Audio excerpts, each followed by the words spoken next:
इस वीडियो में आज मैं वृत्त की आर्क के बारे में पढ़ाऊंगा। तो आइए सबसे पहले आर्क के बारे में पढ़ते हैं कि आर्क है क्या। ठीक है, तो हम जैसे एक वृत्त बना लेते हैं।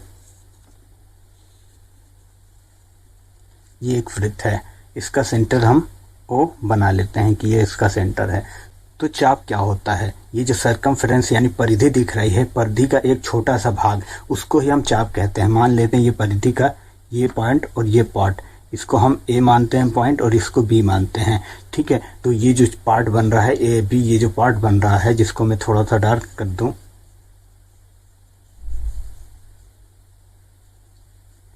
इसी को हम वृत्तचाप कहते हैं।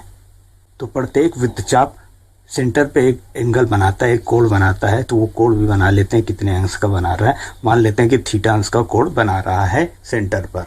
तो इस प्रकार से आपको दो चाप दिख रहे हैं, एक बड़ा है ये और एक छोटा है। ठीक है, तो आपको स्पेसिफाई करने के लिए एक तीसरा यानी कि लेटर लाना पड़ेगा, जिससे आप स्पेसिफाई कर पाए कि कौन सा है। अगर मैं चाप ए बी के बारे में बात कर रहा हूं तो कंफ्यूजन हो सकती है और कोई ये सोचे कि हम बड़े वाले चाप के बारे में बात कर रहे हैं, यानी ए बी, इस चाप का ये भी तो एक चाप ही है और ये ए बी है। तो इस कंफ्यूजन को दूर करने के लिए हम तीसरा लेटर लाएंगे, वो सी।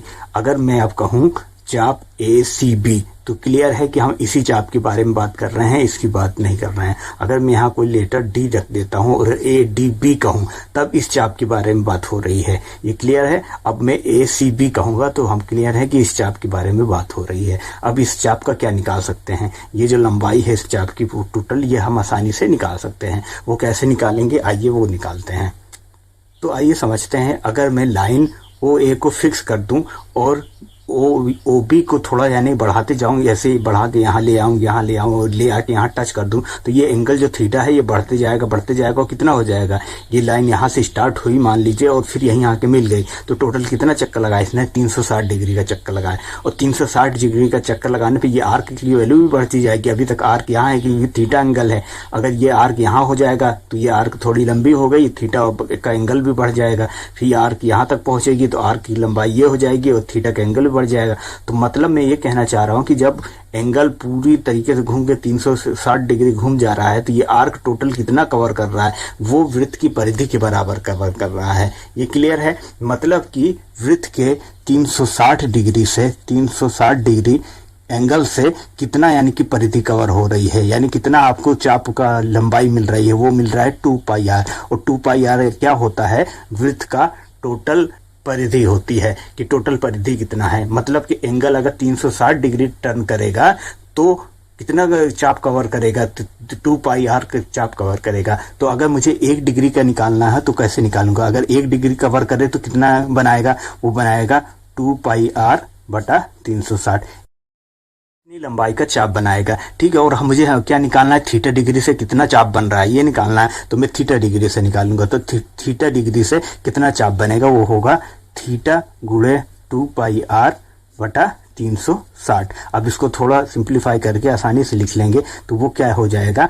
ठीक है, वो हो जाएगा थीटा बटा 360 इंटू 2 पाई आर। ये ऐसे। अब ये है क्या? ये हमने निकाला था थीटा डिग्री कितने आर्क का बन रहा था। आर्क ए सी बी की लंबाई है, तो मैं लिखूंगा आर्क ए सी बी, और ये इसको डिनोट करने का तरीका है आर्क ए सी बी। उसकी लंबाई हो जाएगी theta by 360 into 2 pi are.